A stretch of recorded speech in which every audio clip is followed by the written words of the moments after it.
Man, we back up in here. It's another episode of DJ Klyph Presents, and once again, I'm gonna say I'm honored to call this cat a friend, and it's just so cool to have a chance to chop it up while he's back up here in the Northwest.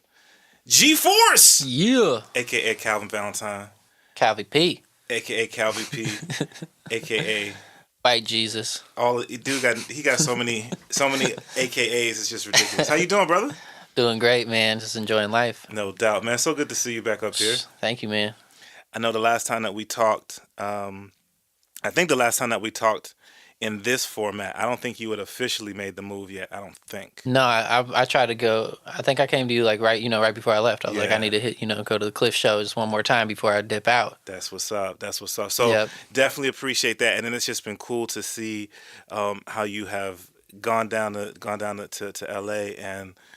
So much of the stuff that you were talking about doing, I mean, you're doing it, man. So I'm just real happy for you. Thank you, man. I really appreciate the support as always, and just trying to do something. Oh no doubt. So just to kind of you do a really good job of sort of keeping people up on what's happening via all the social media routes that you use. But just kind of let people know. So the last time that you were here, we were talking about you had just released. You and Laws came through, and you had just released. Boat Life, the second Green Team project. Yeah, that was a great show actually, where we got to break down track for track Boat Life and play it. I listened back to it. I was like, man, that was cool. That was really cool. It's great to do that, like to make an album and then be able to really like tell people like what we were going through to make the project. That was awesome. Yeah, I mean, and I appreciate it because I remember I think it was the visit or a couple of visits before that when you guys were working on it, and you were saying when we play it, we have to play it all the way through because it's like watching a movie. Yeah, exactly. Listening to an audiobook, it is a story. So I think that that whole concept was really, really cool. Yeah, and that was a great way to make it really like touch home to people. It's like people really like understood. It's like, okay. No doubt. Yeah. No doubt. So thank you for that opportunity. Absolutely. And then we talked about, when you were in there, we talked about would there be, I think there's already a concept for the third project, right? Yeah, and that's what we're about to do.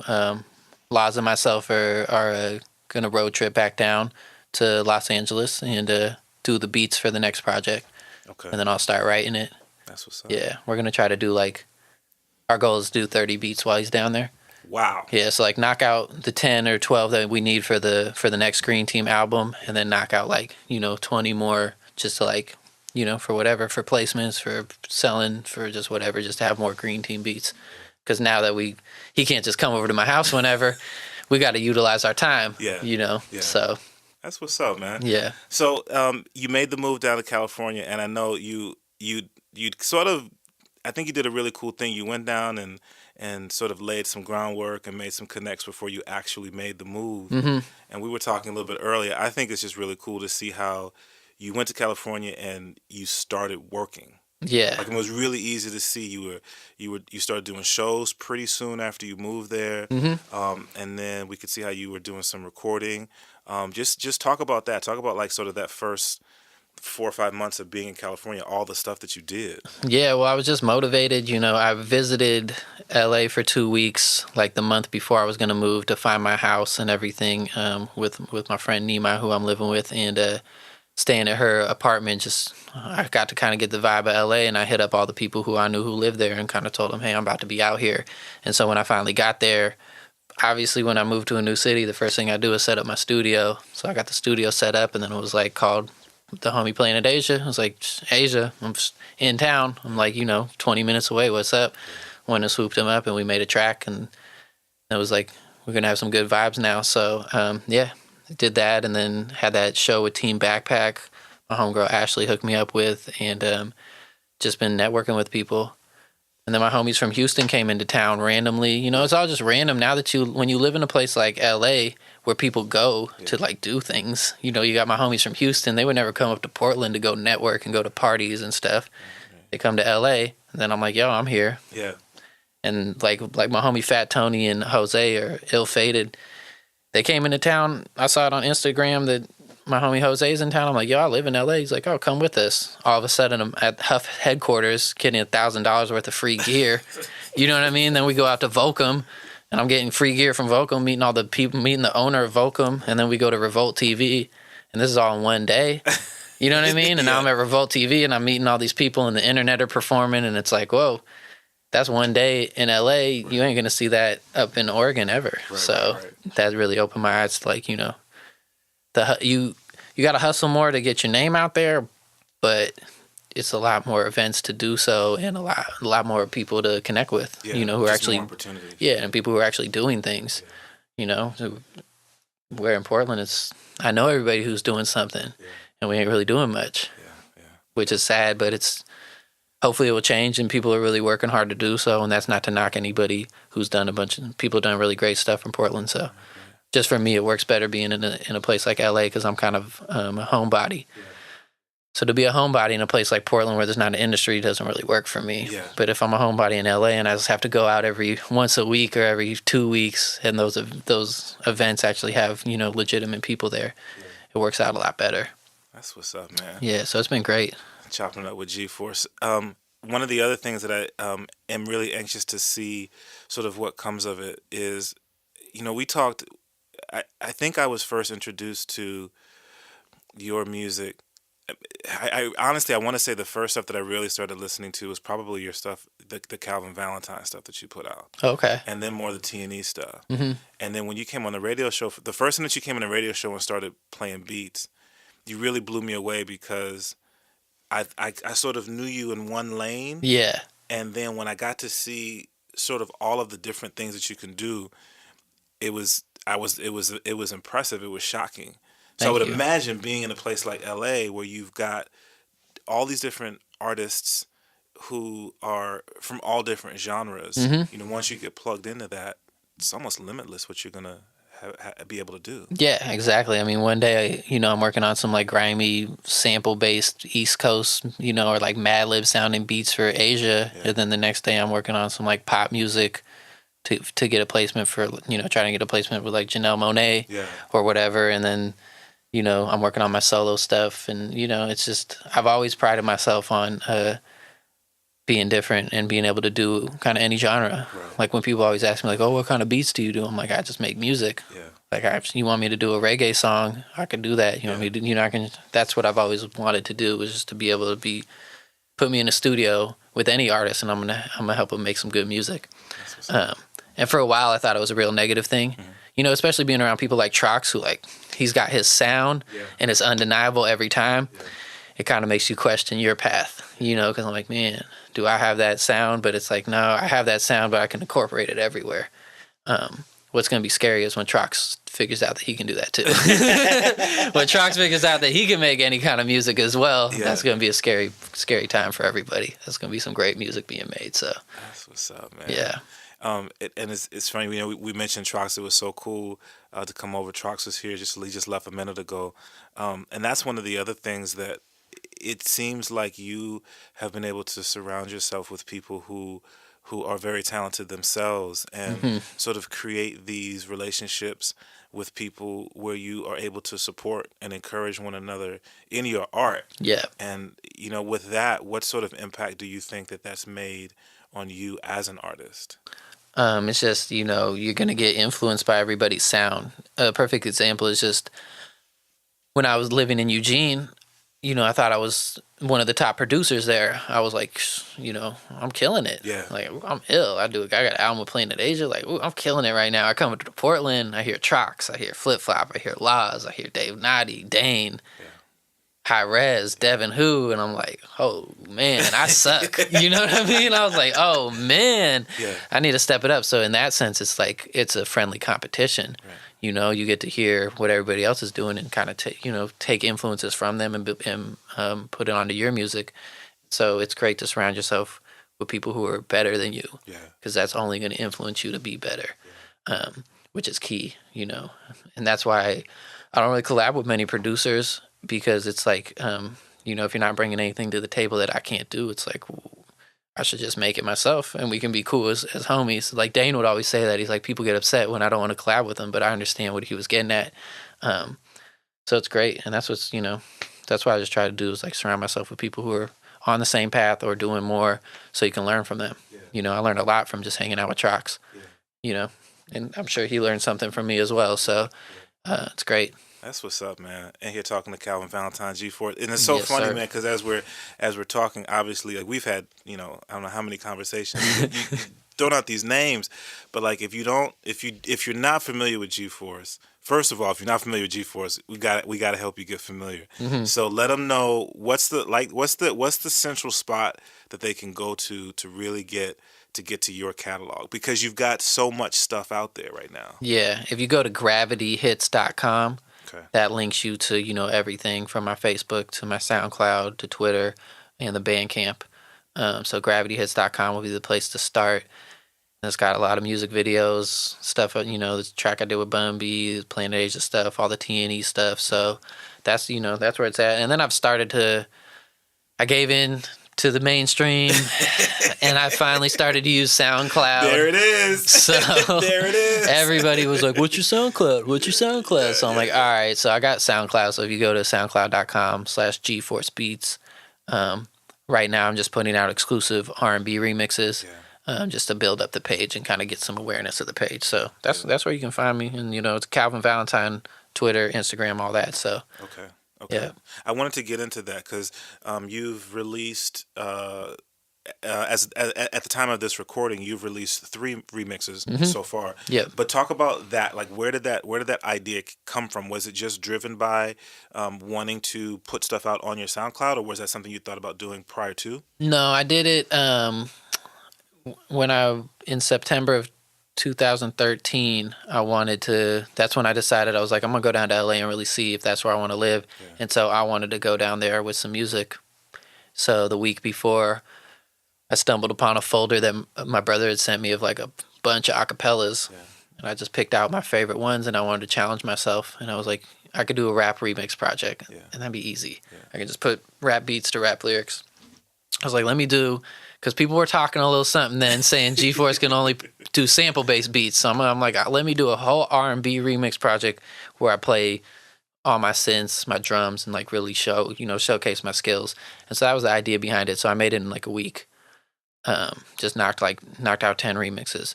Wow. And so then I've just been sitting on it. I brought it down to LA in September and like showed it to a bunch of people around there. And then I was just like, I'm gonna sit on this until I want to put it out. And then I had the idea. I was like, you know what? I should, put out one instead of dropping an album like I always do. I'm like, I've kind of been in a transition phase where I'm like reevaluating how I've been approaching music as far as like promoting it, And so I was like, instead of dropping a whole album where it's like here today, gone tomorrow, I'm like, let me be in your ear for 10 weeks straight. And then the album will come out. So it's like, you can only stream these remixes on my SoundCloud.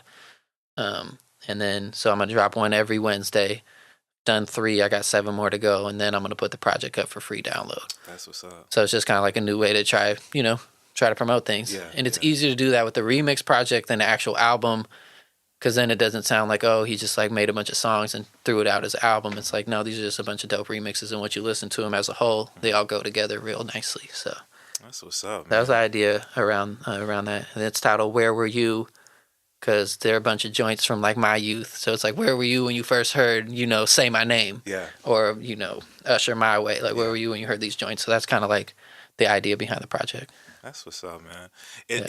And one of the things that I think is really dope so far from what you've released so far, you've really selected like classic songs that in and of themselves, like you almost have the sense of, okay, now how are you going to take this song that's so familiar to me and make me want to listen to you remixing it? Right. And so far from what I've heard, you're doing a pretty good job. Thank you, man. It's that was the challenge. Yeah. I was like, I made sure, I was like, they got to be songs that people know, Right. but maybe the beat wasn't like the high point of the song. Like with Say My Name, like the beat was cool, but what got you was the hook and the lyrics. Right. You could listen to that a cappella and you like that song. I tried to just make an updated version of it, kind of like my version. Like if I was in the studio, what would I have produced for this person? So that's what I really tried to do. That's why I like, with the Erykah Badu one, I was like, let me make sure it's like live drums, sounds like a band just like grooving, and then get Farnell on it to play the trumpet so it really sounds live. So that's what I just tried to do. And I hope you like the rest of them. I like them, so. And then shout out to Farnell Newton, man. Who's, Yes. Just an amazing artist, an amazing gentleman. He's I don't even know if he's in town right now. He's been working with Bootsy Collins, and then he was on tour, of course. I think the last one he did was a European tour with Miss Jill Scott. Yes. But there again, like we were talking about a minute ago, like you've surrounded yourself with such amazing artists, musicians, and that just kind of keeps the level of talent that you're associating with at a super high. Well, that's what I try to do. I'm trying. The goal is to make quality music that I enjoy, and then I hope other people enjoy it. So I just try to seek out the people who I think are talented, and Farnell's really dope. I mean, I've just been wanting to do some stuff with him. He kind of recorded something for the T&E project, like the first T&E project, but it wasn't exactly what I heard. And of course, he works with Taupe and everything, so it seemed natural. But yeah, that's talent. Good talent makes good music. So that's really the only thought behind that. It's kind of funny. I mean, you the stuff that you've done with T&E, the projects that you guys have released, the last one that you released, T&E versus Portland. Mm-hmm. Talk about that a bit for maybe people who don't know the history behind that project or what that project is and sort of how it came together. Okay. Yeah, well, first, I mean, if you don't know what T&E is, it's the group that I'm in from Portland, and it's rapper Taupe and Ep. Mm-hmm. And Ep sings and raps, and Taupe produces, but not in T&E, and he just raps, and then I do all the beats. And so we did this project called Verse Portland, where we took all indie rock bands from Portland, and I chose one song from each of the bands and flipped it, made hip hop beats out of it, then got Taupe and Ep to rap on it. And so that's the idea behind the project, and it really came about. I think Taupe had the idea a long time ago to do a beat tape like that, and he just never really executed it. And T&E kind of took up the reins on it, and we were like, let's do this. And Kenny Fresh was managing us at the time, and he really pushed for us to do it. Yeah. And so we did that project, and it did great. Got us on XXL, and it was a good run. We only had one feature on it, which was Versatile, which was awesome. That was like, dope, yes. That was like the cap. I was like, okay, I've worked with everybody who I want to work with in Portland. Yeah. Finally worked with like Lifesavers more or less. So I'm like, I'm good. That was a nice way to be like, okay, I can leave Portland and feel pretty good about myself. I mean, I literally worked with Ilmac after 3 months of living in Portland. I was like, you can't. It was like I had known Ep for a long time. We made T&E. I moved up in 2009, August. We made the first T&E track like fourth week, like right at the last week of August. So, the first month of me being there, I'm already in a group. And then Ilmac came through like a few weeks later. We did the basics. And then me and Ilmac made a 20-track project in November 2009 that like never got released. Songs got leaked from it here and there, and a few got put on his projects. And then we did the green tape in April. Oh my gosh, that's such a great project. Thank you, man. I still get hit up about the green tape all the time, and it's just like, it makes you feel like you did something right. Yeah. I've released a lot of projects just because I make a lot of music and I don't want to hold it back. And the green tape is one of those ones where every month I'm getting hit up by somebody like, still bumping the green tape. Oh, I love this beat, love that beat. So yeah, I'm just blessed. I was blessed to meet Taupe and Ep, and they introduced me to everybody. Yeah, basically. And once my name started getting around Portland, it was like it just all worked out very well. That's what's up, man. Yeah. That's what's up. I got no hate for Portland. Like as much as there's no industry here or anything. There's a lot of talented people. There's a lot of good people. People just a lot of musicians working to try to get that goal. Yeah. So and branching out and working with indie rock artists is awesome. And I did a project kind of similar to T&E versus Portland with Radiation City. Yeah. So talk about that. Talk about that project. So that's called A Different Animal. Mm-hmm. And that was with the T&E versus Portland. I took a song from Typhoon, from Star Effer, from a bunch of other people. So that was like random. Like I was like, let me just pick some songs that I like. Kenny gave us some songs that he liked. Mm-hmm. Taupe, had everybody had their input. Mm-hmm. And with the Radiation City project, they just reached out to me and wanted me to remix a song. Mm-hmm. And I told them how it worked. And I'm like, if y'all give me the track outs to your whole album, I'm like, I'll give you an album. Like, give me a few weeks. Yeah.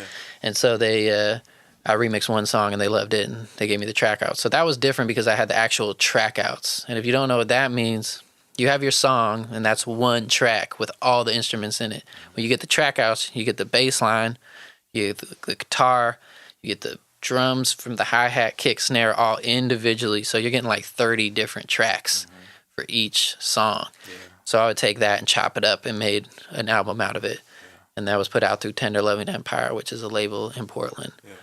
So you can go to tenderlovingempire.com, find the Radiation City and GForce project. Yeah. And it's got Juicy J on it, Strong Arm Steady, Immaculate, Sapient, Only One, Ep, Taupe, Reagan Fikes, Kung Fu Grip. I mean, I just like exhausted all the people I knew and tried to get different people on it. Got this dude Mark Knox and Lady Remedy from Sacramento. Yeah. They're doing really good things down in LA right now. So it was a really great project. It was a lot of work, but it was awesome. And it's, one of the things I think that's cool about both of those projects is when you think about looking at it from the outside, and maybe not as much now as several years ago, but when people would think about Portland, that's what they would think about. They would think about indie rock. So I think it's so it was such a great idea to do what you guys did. Yeah.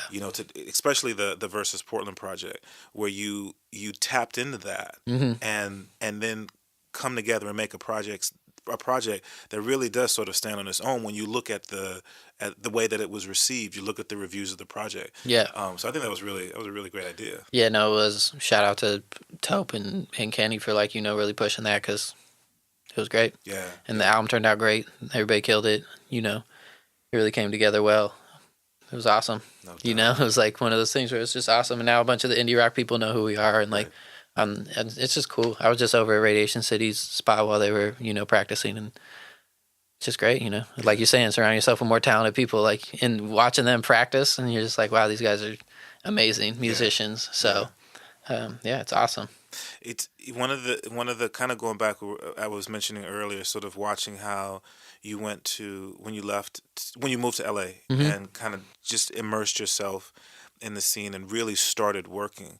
So often, I've met a number of people who recognize some of the things that you've mentioned in terms of there not really being a lot of industry here in Portland, and feeling like I've got the talent and I need to go someplace else to make it happen. Yeah. But that's the story that you hear, and you've literally heard for years of people who are going to go to the big city and make it, and then 6 months later they leave.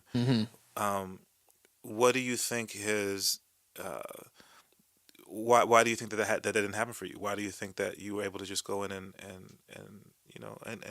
get going like that? I think one of the main reasons is the living situation I set up for myself. I moved in with one of my best friends, Nimai, and her sister Nadia lives in LA as well, and she lives like 10 minutes away from us. So in those first few months, where normally you'd be in a new city, you wouldn't really know anybody, or if you did know somebody, they'd already have their own life. Maybe you can meet up with them once a week. Yeah. Every day I woke up and my roommate would come out, and that's like, she's like one of my best friends. We have great conversation, go swim in the pool, whatever. And she's a very creative person and helps me with my music as well, just throwing ideas. And she's a makeup artist, so she's always bringing creative people to the house. So that's 100% like the reason why I was able to not get, it was all positive. It was really positive. She moved out of a situation she didn't want to be in. We got this house. We made sure it was a real good vibe. And that's really what helped a lot. And then of course, on top of that, knowing artists like Planet Asia and Frank Nitty and Strong Arm Steady and stuff, who are well-established artists in Los Angeles, that helped a bunch too. But, it was that. And then my homegirl, Ashley, she was very helpful in the first few months of transition, to just inviting me over to her house, kind of telling me about events. And she still hits me up all the time about events. I'm sure she hates me because I don't go to most of them, And like I was saying, I don't work. I work really hard on music, and the networking thing is kind of that's the struggle for me. So that's why I moved to LA, because it was now I can network every now and again, and it'll be important networking. Yeah. After a while in Portland, it was what's the point of going out? I don't like to go out. Yeah. So it's I went out the first year I lived in Portland so I could meet people, and get my face out there. by the 4th year of living in Portland, I didn't leave. It was like, you come to my studio, come to my basement, we work. Right. You know what I mean? So being in LA, it kind of like boosted me to be like, all right, I need to get out, make some connections, meet some new people. So yeah, I mean, I was thankful that Nima really pushed me to move down there, and that's all I can really say. Like, that's really helped. It really helped a lot. That's what's up, man. Yeah. So I know that in past conversations that we've had, you've sort of talked about your visions, your long-term goals in terms of what you want for your career, and being in LA now, having been there for the time that you have, do you feel like that path has changed now that you're there and have done more in the industry, have worked with more and more people in terms of how you want to get there? So, when you left Portland, you were doing stuff with T&E, you were working on the Green Team project, you were talking about maybe doing another Calvin Valentine project. So you had some stuff that you've done and had some success with here. Now that you've been in LA, has that changed? Yeah, it has changed. It's made me take a step back from doing my solo career and kind of just focusing on producing and kind of building up connects. I just don't think I have like a big enough ego to really like push myself fully as a rapper or as a singer. I'm still like fine tuning everything. Yeah. And luckily I look like I'm 17, so I could come out with my next solo record in like 4 years and, still be good. Right.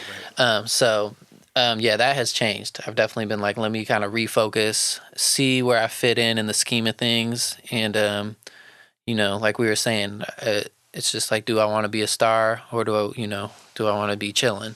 And I feel I have both options.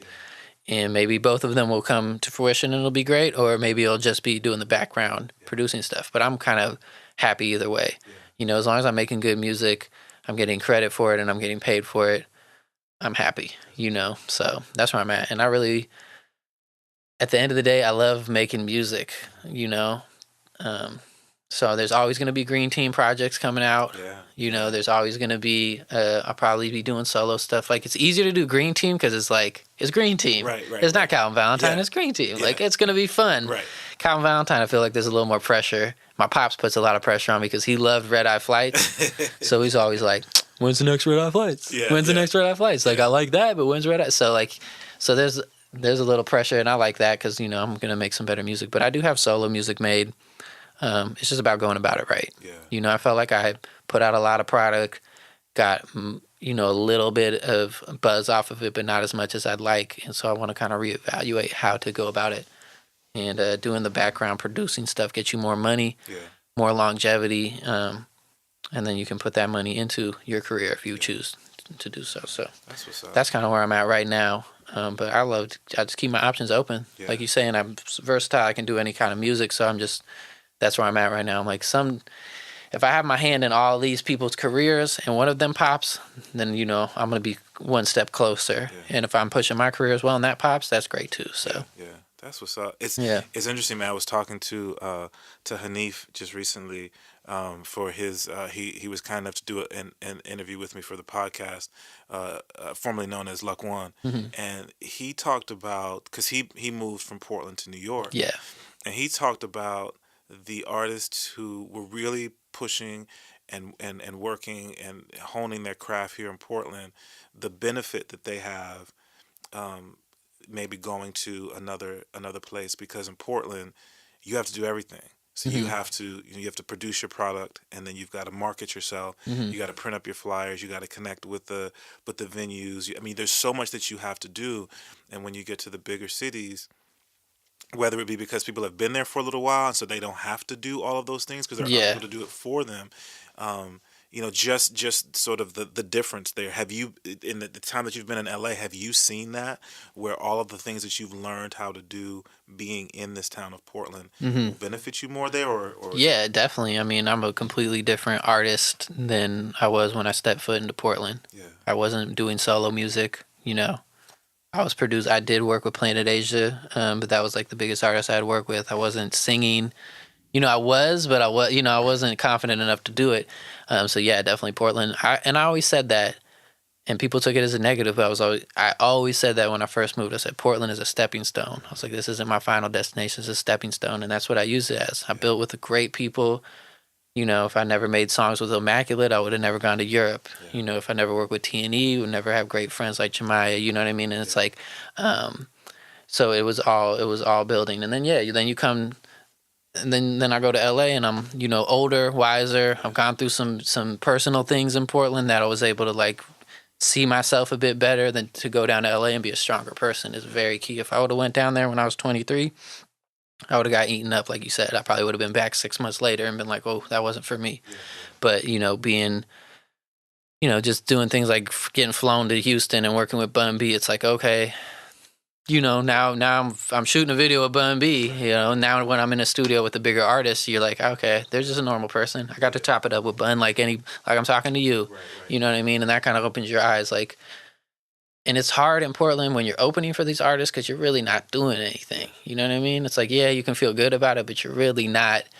You're not connecting with them like that. They just see you as the opening act. When you're in their environment and you're in the same studio with them out where they live, they start seeing you in a different light as well. Yeah. So, yeah. That's pretty cool. And, you know, I we've probably talked about this before, but, you know, you mentioned Planet Asia, you mentioned Bun B. I mean, these are people who you listened to. Yes. And then you're working with them in the studio. Yeah. You know, so initially that had to be, I mean, be a little bit starstruck or just sort of fanboyish. Yeah, still, I mean, truthfully, even though Planet Asia is a super homie, I'm still like, I'm not 100% myself with him because he's got this aura about him that he is like the god MC. Like he's got this aura that's just crazy. And so it's kind of intimidating, but you know, I'll just play it humble and you know, I'll let the music speak, especially, you know, being a white boy in this industry, you're going to get looked at funny. So I always just put the beat on, and it's like, whoo, white boy got slaps. Right. And then I'm like, all right, I'm good. Yeah. So I just, you know, that's at the end of the day, if I'm ever feeling like weird in the studio, I'm just like, let me just throw this music on. But yeah, you know, it's great. I like that, though. I like that. It keeps me on edge and everything. But some artists just make you feel super comfortable, and others are just like have this aura of like, Plain A's is like that, though. It's not a bad thing. It's what makes him such a great MC. It's like he commands this respect, which is amazing. And like I'll be driving with him and playing beats, and he'll freestyle for like the 20-minute drive from his spot to my spot. He'll freestyle the whole time over my beats, and it's like you're just sitting there like, man, you know what I mean? Yeah. And I set goals for myself, and Planet Asia was one of them. Okay. When I was 16, 17, he did a show. I had a beat CD for him. I didn't give it to him because I wussed out. You know, so it's like I already knew I wanted to work with Asia. Bun B, you could ask my roommate from 2009. I was like, I'm working with Bun B. Like in 2009, I said I want to work with Bun B. I made it happen. These other people I'm working with that I can't talk about, same thing. I wrote down this list of artists who I want to produce for. They're on it. That's what's up. And so, you know. And does that continue? I mean, do you feel like that will continue to grow? Artists who are well respected, who've done a whole lot in the industry. Do you think that's something that will continue to drive you to say that's somebody that I ultimately want to work with one day? Yeah, definitely. Yeah. That's what keeps you going. And like once you get, you know, you get the Planet Asia, you get the Bun B, you get the next thing. It's like, you know, you just keep looking up. And my goal every year is to work with a bigger artist than I worked with the year before. Okay. And so yeah. And so after I'm done like with the rappers, that's why I'm trying to get these Beyonce placements and these Rihanna songs, because then it's like, you know, I want to be on the radio. I want people to be like in a Abercrombie and Fitch, and they're like, my beat's playing. You know what I mean? I want that kind of stuff because at the end of the day, I love making music and I want to be successful at it. Yeah. I want this to be my life. You know, as it's been my life for the past 26 years, I want to continue to do that and to be able to take care of a family and all that stuff. So that's what's up, man. Yeah. When people say it's all about the music, it is until you get old enough that you have to pay bills. And I've been paying bills since I was 18, so it's like so you know what's up. Yeah, exactly. So it's a fine balance, but I've been lucky enough to work with artists that I enjoy and make music that I enjoy. So. Which is, it's got to make it super rewarding. Mm-hmm. We're in here. Shout out to DJ Celsius, man. We're in here in the lab, and I'm just kind of looking around. I just want to give folk an opportunity, maybe who other producers who are out there. You want to speak a little bit on what you use in terms of production? As far as producing, I'm either using Reason. I got introduced to Reason in 2010 by DJ Flip Flop. Okay. People had shown it to me before, but it just didn't connect with me. So I use Reason. And the first time I was like, okay, I like Reason is when I made the green tape in a day off of Reason. Wow. And I was like, I just made like 10 or 11 beats in a day, more or less. And I was like, all right, I like Reason. Yeah. So, well, hold up, right quick, because we talked about the green tape, which is the project that you did with Immaculate. yes, sir. But let them know what that project is. Okay, so the green tape, obviously, if you've been listening, you get that I like to like flip people's whole catalogs. Yeah. So the green tape, it's from Al Green's album that he put out in 2008 called Lay It Down, which was produced by Amir Thompson, which is Questlove of The Roots. I copped the album when it came out because I love Al Green and I love Questlove. So I was like, this is going to be great. It was a great album. I always wanted to flip it. And one day, Ilmac came through and I was playing some of the music and he was like, I think I had made one beat. I think I made the Lay It Down beat the night before. He came over and listened to it and he was like, well, this is really dope. And I'm like, yeah, I had this idea to like flip the project. He was like, do it. So I flipped it track for track. So, track 1, made a beat, track 2, boom, boom. And I did that like that day right in front of Ill. And he wrote like 3 or 4 of the songs more or less. Like we were just in this zone, this crazy zone. Okay. And and then we released it a little bit later, like a year later. Like I think we made it in like March of 2010 and then it came out in 2011, around March of 2011. And I know that I am one of many people who you have told me that have said, when are you going to release instrumentals? Oh, yeah, they're never coming out. Y'all are never getting the instrumentals. Until somebody wants to put the instrumentals on vinyl, that's the only way they're going to come out. That's what's up. Yeah, otherwise, like I said, I get hit up once or twice a month with somebody being like, where's the Lay It Down instrumental? Hook it up. Yeah. Somebody from Japan recreated the Lay It Down instrumental, put it up on YouTube. It's got like 30,000 views. Really? Yeah. It's like Lay It Down instrumental. And it's like, GForce really inspired me to flip this sample. Right. I'm like, yeah, got 30,000 views. Like, that's when I was like, maybe I should have put out the instrumental. Exactly. But yeah, initially it was going to be just a beat tape. I had the artwork for it and everything. Wow. Because, I was just like, I'll put it as a beat tape and Ilmac can put out his version. But then it just did really well for Ill and myself. And, I didn't want a bunch of other rappers rapping on those beats. I wanted to keep Ilmac's songs, complete.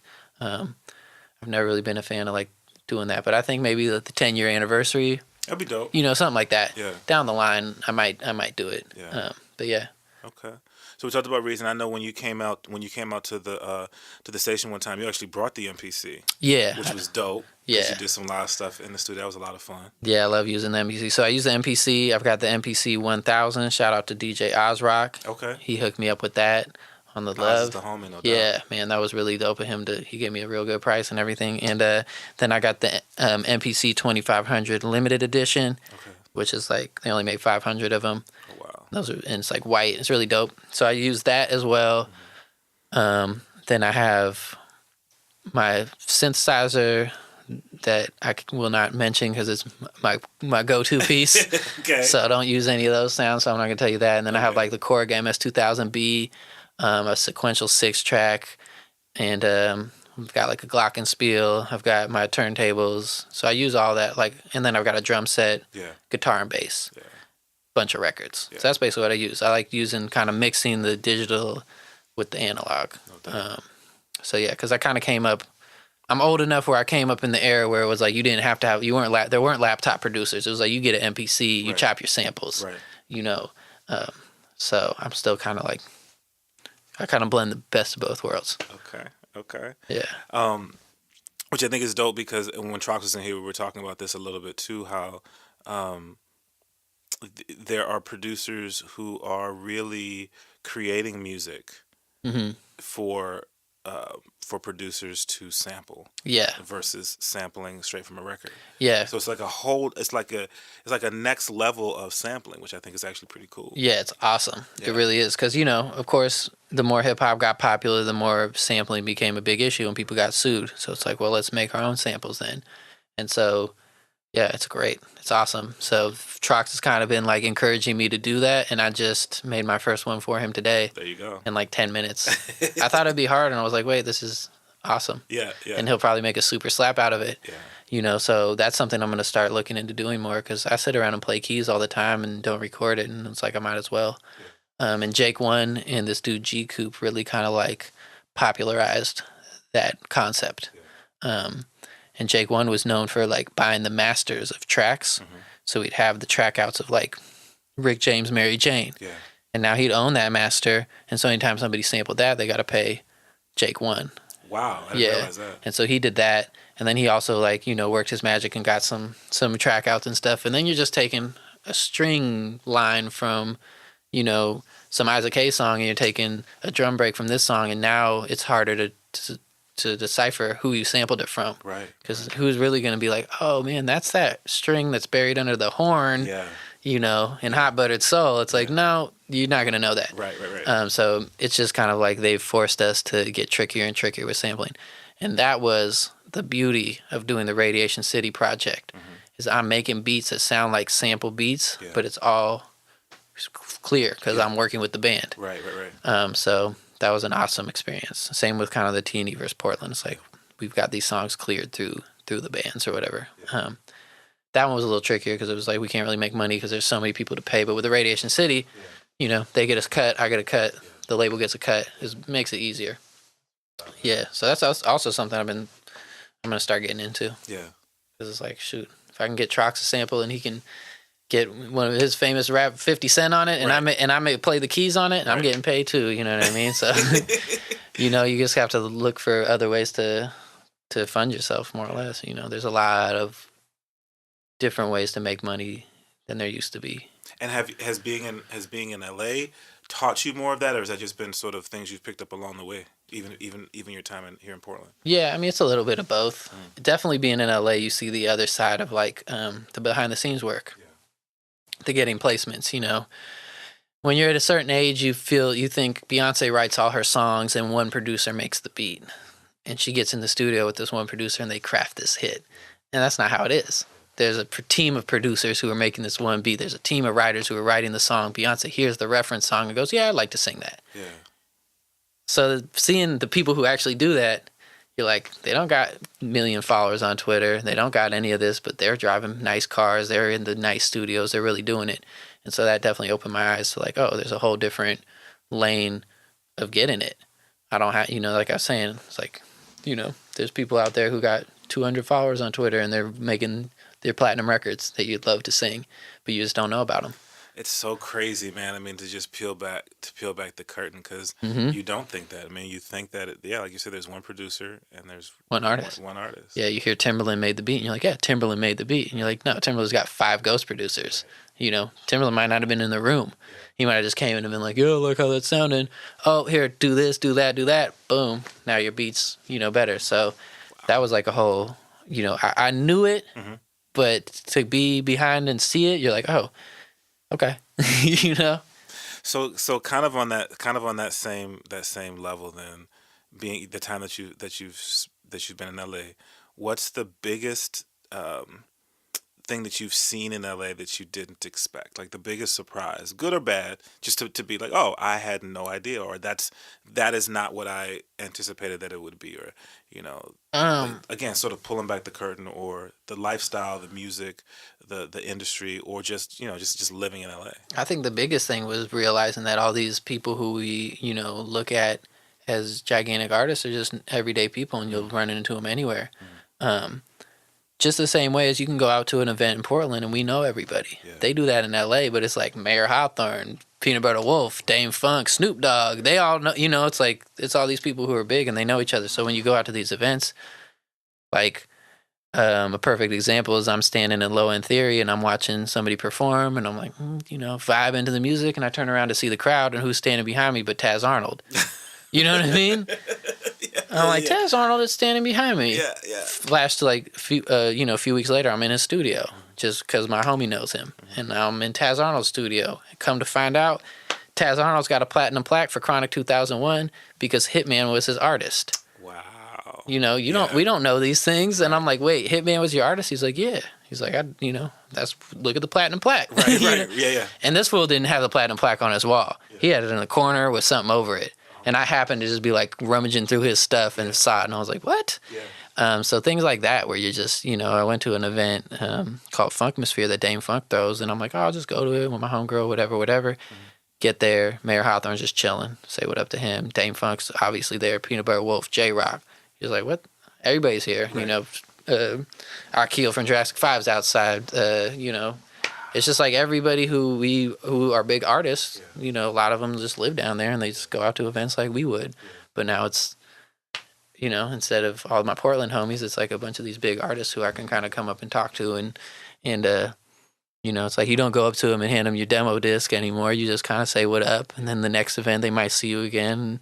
Next event, then they're wondering who you are or they heard something. And people are, you know, with the internet, a lot of people are more aware than you think. Yeah. These big artists are just like us. They might be stumbling on the blogs and find your stuff. Right. Perfect example is, and this happened in Portland, is Radiation City just told me this, that their homegirl was driving Mos Def around while he was in town, and she played him the Radiation City remix project I did. And he's like, I love this. You know what I mean? And it's like, wild.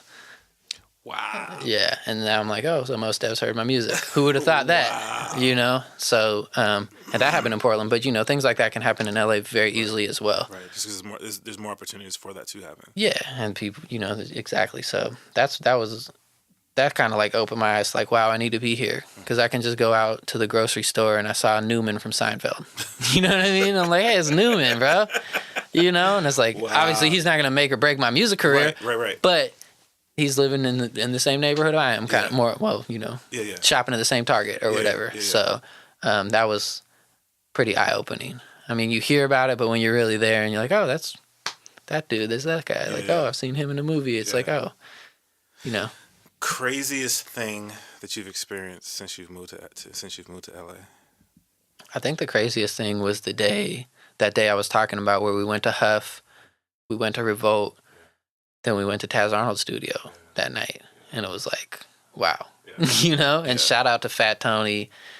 Check Fat Tony's music out. He's from Houston. He's really dope. Shout out to Fat Tony and Jose. They just, like, you know, let me ride along with them. Yeah. Well, more or less, they needed a ride, and I had a car, so I got to go to those places. But that was probably like the wildest thing so far for me was being in Taz Arnold's studio. I love Sa-Ra to death. Like, I love Sa-Ra. I love Taz's stuff. I love his whole Tisa gear, like all the stuff he does. He's a really creative dude, and it was really dope to just like chop it up with him, like I'm chopping up with you. You know, I played the key. I was like messing around on his Rhodes. He's like, "Oh, you play keys? Show me some of your music." I got to, you know, maybe nothing will come of it, but it's just a great experience. So that was pretty wild. And then, you know, there's been some other things. Yeah. But that was it. And doing my first show in LA to a venue with like 700 people, that was pretty awesome too. And then having to like premiere on Complex and all that other stuff. Yeah. That was a pretty great way to like get into LA. I was like, oh, this is cool. Yeah. You know, so yeah, those have been some times. We've had some other wild times. Yeah. The stripper competition was pretty sweet. All right then. Yeah, so there's been some fun times that didn't involve music. Yeah. So LA's a crazy place. I can imagine. It's a crazy place. Calvin Valentine, aka GForce. Check him out, gravityhits.com. Yes. And then of course all over social media at Calvin Valentine. Yes. You know, if you're in the Portland metro area, just stay connected, be on the lookout. I will definitely let you know when he'll be back up here performing or just hanging out. And of course, if you're in the LA area, look for him doing things down there. Yes, sir. Man, once again, brother, it's such a pleasure to be able to call you a friend, and I appreciate you taking some time out to chop it up like this. Man, I appreciate you 100%. Like, real good stuff you're doing. I've always been supportive of what you're doing. You have been, yeah, and I appreciate it, brother. You already know, man. Real recognize real, as they say. There are, and I know every time that we get together, again, in this sort of a format, I always say there's so much that I cannot wait to share with people. Yeah. Some of the behind the scenes things. And it's so cool to hear this, for people to have an opportunity to hear how you got to where you are right now, the work that you've put in to get to where you are right now. And so I think that if people listen to this and then they see what's coming right around the corner, they'll see that, you know, you really worked for it. And so I'm happy for you, brother, for real. I really appreciate it, man. I appreciate you being able to have knowledge and not share it. It's hard for people, especially when you got a format like this, to do so. Yes, so I really appreciate that. And yeah, you know, I've been working extremely hard, and as we all have. So it's just, you know, we keep pushing. Yeah. And you know, Appreciate everything. Appreciate everybody listening, and I'm trying to get it for y'all. There it is, man. Be sure to check out the radio show, Welcome to the Neighborhood. We may get a clip of this on there. And then stay subscribed to the podcast DJ Klyph Presents for some great conversations like this with other people in the industry and people who are just out there doing some really cool and amazing things. Check me out all over social media or just go to the website, djklyph.com. It's DJ Klyph. Shout out to the homie, GForce. Yes. God be with you guys, man. And we'll do it again real soon. Peace.